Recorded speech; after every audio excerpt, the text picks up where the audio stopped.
Esta mañana, en un suburbio de Texas, alguien puso la alarma antes de las 6 para estar en una capilla a las 7:30, exactamente como lo ha estado haciendo durante días. Ordinariamente esto no sería noticia en ninguna parte. En cada rincón del mundo católico, la gente se levanta en la oscuridad para la primera misa de la mañana. Excepto esta semana, en esta capilla particular, levantarse temprano se ha convertido en la historia más discutida del catolicismo estadounidense, y a partir de mañana puede que ya no sea posible en absoluto. Antes de entrar en ello, si has estado siguiendo la cobertura de este canal de todo lo que se está desarrollando en torno a las comunidades católicas tradicionales este año, ya sabes lo profundo que llega esta historia. Asegúrate de estar suscrito y de tener la campana activada para no perderte hacia dónde conduce esta. Y si quieres ir aún más lejos con nosotros, la membresía de nuestro canal te da acceso a análisis extendidos y estrenos anticipados de historias exactamente como esta. El enlace está justo abajo. También haz hype al vídeo si te parece informativo. Nos mantiene motivados para seguir adelante. Ahora entremos en ello, porque esta es genuinamente salvaje. La capilla se encuentra en Arlington, en una calle que lleva el nombre del Monte Carmelo, y pertenece a un monasterio de monjas carmelitas descalzas que, según el derecho de la Iglesia, ya no existe formalmente. En la parte superior de su sitio web, por encima de todo lo demás, se sitúa un anuncio de 4 líneas que funciona simultáneamente como la noticia de hoy y como la respuesta a más de 3 años de una historia en desarrollo. Afirma que el 16 de agosto, un obispo de la Fraternidad Sacerdotal de San Pío X celebró el santo sacrificio de la misa en su capilla, y que continuaría haciéndolo a lo largo de la semana. Añade, en palabras exactas, que celebraría la misa de las 7:30 hasta el viernes 21, que es hoy. Y se cierra con 3 palabras que cargan con más peso que todo lo que las precede. Todos son bienvenidos. El obispo que asciende a ese altar es Bernard Felay, uno de los 4 consagrados por la fraternidad en 1988. Ese hecho solo ya basta para explicar por qué un anuncio de 4 líneas ha recorrido todo el mundo católico esta semana. Para comprender realmente lo que se está desarrollando dentro de esa capilla esta mañana, hay que alinear 7 fechas específicas en orden, porque solo vistas juntas forman el cuadro completo. La primera es abril de 2023, cuando comenzó un conflicto entre esta comunidad y el obispo de Fort Worth, un conflicto que no se ha detenido desde entonces. Las monjas cuentan su versión con sus propias palabras que son genuinamente duras, y que se reportan aquí como sus propias declaraciones más que como hechos establecidos por ningún tribunal. Escriben que todo comenzó con una falsa acusación contra su madre priora, y que a partir de ese momento, el asunto fue perseguido sin descanso por el obispo para sus propios fines. El conflicto pronto se desbordó más allá de los límites de la Iglesia por completo, y llegó a los tribunales civiles de Texas, con demandas, medidas cautelares y apelaciones que se arrastraron durante meses ante jueces estatales. Mientras tanto, una decisión tomada por el obispo contra una de las monjas fue realmente anulada por Roma, un detalle que vale la pena señalar porque muestra que el asunto estaba genuinamente contestado incluso dentro de las propias estructuras internas de la Iglesia. La segunda fecha es agosto de ese mismo año, cuando la comunidad fue formalmente acogida en asociación por la Fraternidad Sacerdotal de San Pío X, que a partir de ese momento asumió la responsabilidad de su vida sacramental. La tercera fecha llega unos meses después, en octubre, cuando las monjas fueron declaradas destituidas de la orden carmelita y de la vida religiosa por completo, acusadas específicamente de haber abandonado la fe católica. Su respuesta publicada, fechada el 30 de octubre y todavía visible en su sitio web hoy, contiene la frase que han repetido desde entonces, cada vez que alguien pregunta si todavía se consideran monjas. Los votos que hemos profesado a Dios no pueden ser revocados ni quitados, escriben, y en virtud de ellos le pertenecemos y somos suyos. En ese mismo texto, rechazan la acusación más seria contra ellas con un argumento sencillo, recordando que rezan diariamente por el Papa y por su propio obispo, y que por tanto nadie puede decir que han dejado la Iglesia. Añaden una línea que vale la pena oír 2 veces. Las disputas sobre los deseos del hombre y las reglas hechas por el hombre no nos excluyen de la Iglesia. La cuarta fecha es el 28 de noviembre de ese mismo año, cuando el Dicasterio para los Institutos de Vida Consagrada suprimió formalmente el Monasterio de la Santísima Trinidad. Luego pasan 20 meses, durante los cuales la historia emerge periódicamente en la prensa, hasta que llega la quinta fecha, el 14 de agosto de este año. Ese día, el obispo de Fort Worth publicó una carta pastoral, una que este canal ya cubrió completa en un episodio anterior, que nombraba 3 ubicaciones específicas, completas con nombres de calles y números de casa. Entre esas 3 direcciones estaba este mismo monasterio, descrito en la carta como extinto, y sus miembros descritos como mujeres que habían sido liberadas de sus votos por abandonar la fe católica. La carta fue más lejos, afirmando que proporcionar conscientemente a esos lugares apoyo público, organizativo, material o financiero podía resultar en excomunión para cualquier católico fiel que lo hiciera. Cualquiera que lea esa frase comprende de inmediato lo que significa, en términos muy concretos, para una persona en Arlington que se levanta antes de las 6 para la misa de las 7:30. Lo que nos lleva de vuelta a la propia capilla, porque la sexta fecha es el 16 de agosto, exactamente 48 horas después de que se publicara esa carta pastoral. En esas 48 horas, las monjas no publicaron una refutación punto por punto. No pidieron a nadie que tomara públicamente su lado. Hicieron una sola cosa. Colocaron un anuncio en la parte superior de su sitio web afirmando que un obispo de la fraternidad celebraría la misa por ellas todas las mañanas durante una semana. Debajo de ese anuncio, escribieron una frase que, en este momento específico, aterriza como casi más impactante que el propio anuncio, una invitación extendida a absolutamente todo el mundo. Todos son bienvenidos. Cerraron con una línea dirigida directamente al lector, prometiendo que cada persona sería recordada diariamente, tanto en la misa como durante la recitación del oficio divino. En este punto, es necesario declarar con claridad que hay una lectura completamente opuesta de todo lo que se acaba de describir, y se apoya en argumentos serios propios. Quienes sostienen esta visión señalan que la supresión de un monasterio y la destitución de los votos religiosos son actos de autoridad eclesiástica competente, y que una comunidad no puede simplemente declarar esos actos ineficaces por su propia iniciativa.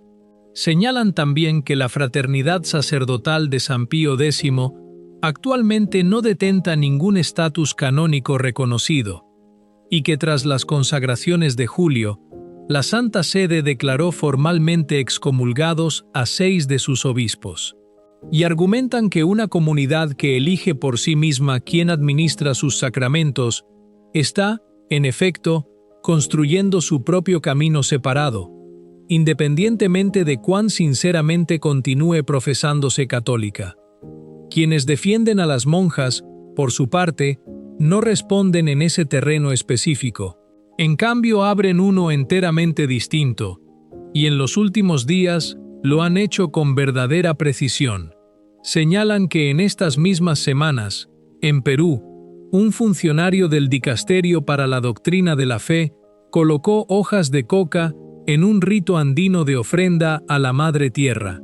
El encuentro había sido presentado por los medios vaticanos como parte de la preparación del viaje del Papa en noviembre, y no hubo ni una sola línea sobre ello en el relato oficial de esa ceremonia. La conclusión que extraen los defensores de las monjas de esto es la de dobles estándares. Y hay que decir, en justicia, que quienes rechazan esta comparación tienen una respuesta preparada. Para muchos católicos andinos, argumentan, ese gesto es un acto cultural de acción de gracias por la cosecha, más que un acto de culto dirigido a un Dios falso. Estas son, insisten, dos materias legalmente distintas, y quienes hacen la comparación probablemente responderían que no están afirmando que los dos casos sean idénticos, solo que colocarlos uno al lado del otro revela una desproporción real en cómo se ha tratado a cada uno. Si esta historia te hace querer saber cómo termina realmente, quédate con nosotros en la parte 2, y no olvides pulsar suscribirte para captarla en el momento en que se publique. La séptima y última fecha es hoy, viernes 21 de agosto, que según el propio anuncio de las monjas, es el último día programado de esta semana específica de misas. A partir de mañana, al menos una cosa visible cambia. El obispo que ha ascendido a ese altar todas las mañanas esta semana, muy probablemente ya no estará allí. Y la capilla regresará al ritmo que mantenía antes de que comenzara esta semana particular. Lo que no cambia, sin embargo, es todo lo que hay debajo de esa superficie visible. La supresión permanece formalmente escrita en los propios registros de la Iglesia. La carta pastoral permanece publicada en el sitio web diocesano de Fort Worth, todavía nombrando esa misma dirección junto a las otras dos. La fila de las 7:30 también permanece, formada por las mismas personas que seguirán levantándose en la oscuridad, plenamente conscientes de exactamente lo que su propio obispo les ha dicho sobre lo que ese levantarse temprano podría significar para su propia posición en la Iglesia. Y por encima de todo lo demás, esa invitación de 3 palabras permanece situada en la parte superior de su sitio web, dirigida a absolutamente cualquiera que desee pasar. Una invitación que, a partir de esta tarde, nadie fuera de su comunidad existente parece haber aceptado. Antes de avanzar en lo que esto realmente significa, vale la pena detenerse en algo a lo que esta historia sigue regresando, y que este canal ya ha documentado extensamente a través de múltiples episodios anteriores que cubren la controversia más amplia de la FSSPX. El estatus canónico de los católicos ordinarios que asisten a una misa de la fraternidad, distinto de los 6 obispos realmente nombrados en el decreto de julio, es genuinamente más estrecho y más limitado de lo que los titulares e incluso algunas comunicaciones diocesanas han sugerido. El propio cardenal Burke, cubierto en el reportaje anterior de este canal, fue explícito y directo en este punto exacto. La excomunión alcanza a quienes cooperaron de forma activa, consciente y voluntaria en el acto específico de la consagración. No se extiende automáticamente a cada sacerdote, cada seminarista y cada laico conectado con la fraternidad en algún sentido más amplio. El Consejo Pontificio para los Textos Legislativos dijo esencialmente lo mismo ya en 1996. Simplemente asistir a una misa no constituye, por sí solo, el tipo de adhesión formal y estable al cisma que el derecho canónico exige antes de que la excomunión pueda aplicarse realmente a un católico laico. La carta de Fort Worth del obispo Olson, examinada aquí en un episodio anterior, va más lejos que esa lectura más estrecha, afirmando que incluso proporcionar conscientemente apoyo financiero u organizativo podría constituir evidencia de adhesión formal. Esa es una aplicación genuinamente más expansiva que los criterios que este canal ya ha expuesto a partir de las propias aclaraciones canónicas de Roma, y vale la pena restablecer esa tensión con honestidad aquí, más que pretender que se ha resuelto. Dos voces respetadas dentro de la Iglesia, un obispo diocesano aplicando su propio juicio pastoral a una situación local específica y dolorosa, y un cardenal canonista describiendo los límites teológicos generales de la propia pena, no están perfectamente alineadas sobre hasta dónde se extiende exactamente esta consecuencia específica. Ese desacuerdo es real, permanece sin resolver, y es precisamente el tipo de desacuerdo que deja a los católicos ordinarios, los que realmente ponen la alarma antes de las 6 de la mañana, genuinamente inciertos sobre dónde se sitúan ellos mismos realmente. Aquí es donde el propio argumento de las monjas merece sopesarse en sus propios términos específicos, separado de la cuestión más amplia y ya contestada del estatus canónico de la fraternidad en general. Su afirmación central no es que la supresión de su monasterio nunca ocurrió, o que la destitución de sus votos nunca se emitió formalmente. No disputan el rastro documental. Su afirmación es más estrecha y, a su manera, considerablemente más difícil de simplemente desestimar. Que los votos que hicieron los hicieron directamente a Dios, y que un voto religioso de ese tipo, una vez profesado válidamente, no es algo que ningún tribunal humano pueda borrar retroactivamente de la realidad interior de la persona que lo hizo, cualesquiera que sean las consecuencias administrativas que ese mismo tribunal puede e impone sobre la posición externa, canónica e institucional de la comunidad. No están afirmando que la supresión no cargue con ningún efecto legal. Están afirmando que no puede alcanzar un lugar al que insisten que ningún decreto humano fue jamás capaz de alcanzar en primer lugar. Si esa distinción teológica específica entre los efectos canónicos e institucionales de la supresión por un lado y el carácter interior y permanente de un voto hecho a Dios por el otro, es suficiente para justificar su continua autoidentificación como religiosas consagradas, es una pregunta teológica genuinamente seria, y los católicos razonables y fieles aterrizan en lugares distintos sobre ella.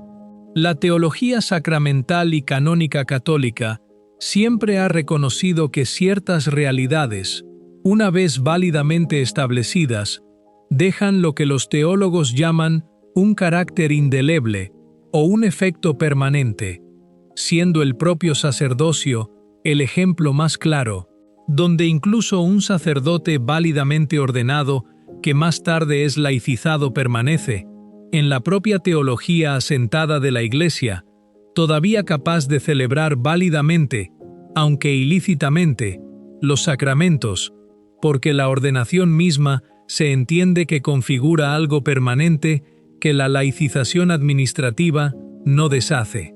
Si los votos religiosos cargan con ese mismo tipo específico de carácter permanente e indeleble, de la forma precisa en que lo hacen las órdenes sagradas, es una pregunta considerablemente más contestada dentro de la teología católica, y este vídeo no pretende resolverla.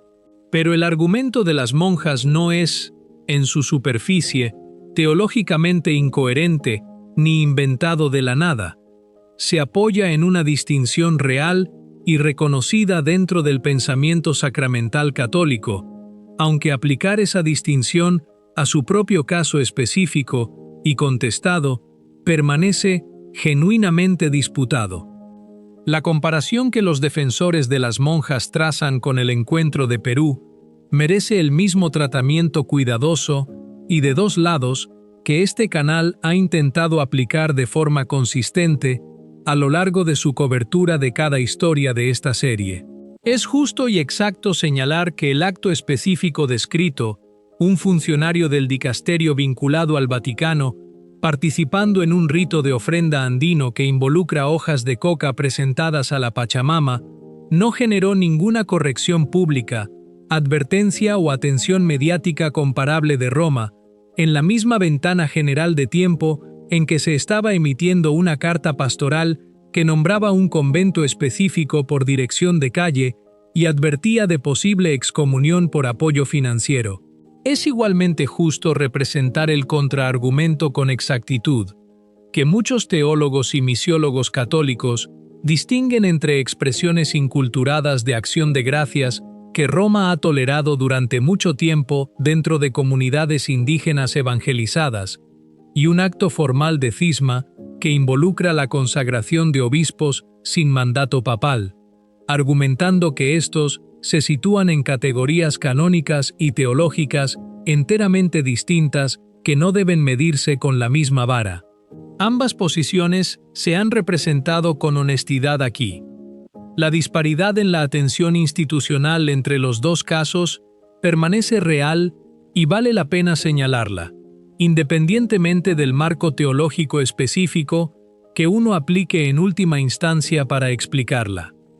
Lo que puede decirse con verdadera confianza, basándose enteramente en la secuencia documentada de estas 7 fechas puestas de extremo a extremo, es esto. Una comunidad de mujeres que han pasado más de 3 años insistiendo, de forma consistente y por escrito, en que nunca han dejado la Iglesia Católica, respondió a la advertencia más seria emitida hasta ahora contra ellas, no con una contracampaña pública, no con una escalada legal, no con una refutación airada publicada punto por punto contra la propia carta del obispo, sino abriendo las puertas de su capilla más de lo que estaban antes, invitando a entrar a cualquiera que deseara venir, y prometiendo recordar a cada visitante por su nombre en su oración diaria. Cualquiera que sea la conclusión a la que se llegue finalmente sobre las preguntas canónicas subyacentes y genuinamente contestadas que esta historia plantea, esa respuesta específica, recibida con silencio por parte de todos fuera de su propia comunidad existente a lo largo de toda la semana que siguió, es en sí misma parte de la historia y merece registrarse con honesty junto a todo lo demás. Mañana, la capilla regresa a su ritmo ordinario. El obispo Felay sigue adelante. La misa de las 7:30 muy probablemente se dirá de nuevo, como se ha hecho durante años ahora, por cualquiera que sea el sacerdote que ordinariamente sirve a esa comunidad día a día. La supresión permanece en los libros. La carta pastoral permanece publicada. Las 3 direcciones de calle permanecen exactamente donde siempre han estado. Y esa invitación de 3 palabras, todavía situada en la parte superior de un sitio web, que pertenece a un monasterio que los propios registros de la Iglesia describen como ya inexistente, permanece allí también, esperando a cualquiera que quiera realmente cruzar esa puerta y ver por sí mismo. Esta es exactamente el tipo de historia que hemos estado siguiendo de cerca a lo largo de toda esta serie. Y si el vídeo de hoy te dio un cuadro más claro de lo que realmente está ocurriendo dentro de esta disputa, esa es exactamente la razón por la que hacemos esto. Si te resultó útil, haznos el favor de pulsar ese botón de me gusta. Genuinamente ayuda a que este reportaje llegue a más católicos que están tan confusos sobre todo esto como todos los demás. Si aún no estás suscrito, ahora es el momento. Pulsa suscribirse y toca la campana para no perderte la próxima actualización de esta historia, porque claramente sigue en movimiento. Y si quieres cobertura más profunda, cortes extendidos y acceso anticipado antes de que nadie más lo vea, la membresía de nuestro canal está enlazada justo debajo de este vídeo. Unirse apoya directamente el trabajo que estamos haciendo aquí y nos permite seguir trayéndote historias como esta en el momento en que se rompen. Gracias a todos por ver y por quedarse con nosotros a través de cada giro de esta. ¿Qué opinas tú? ¿Debería el obispo haber nombrado a esta comunidad por dirección de calle o debería la iglesia haber manejado esto de forma distinta? Déjamelo saber en los comentarios abajo. Amén. Que Dios te bendiga.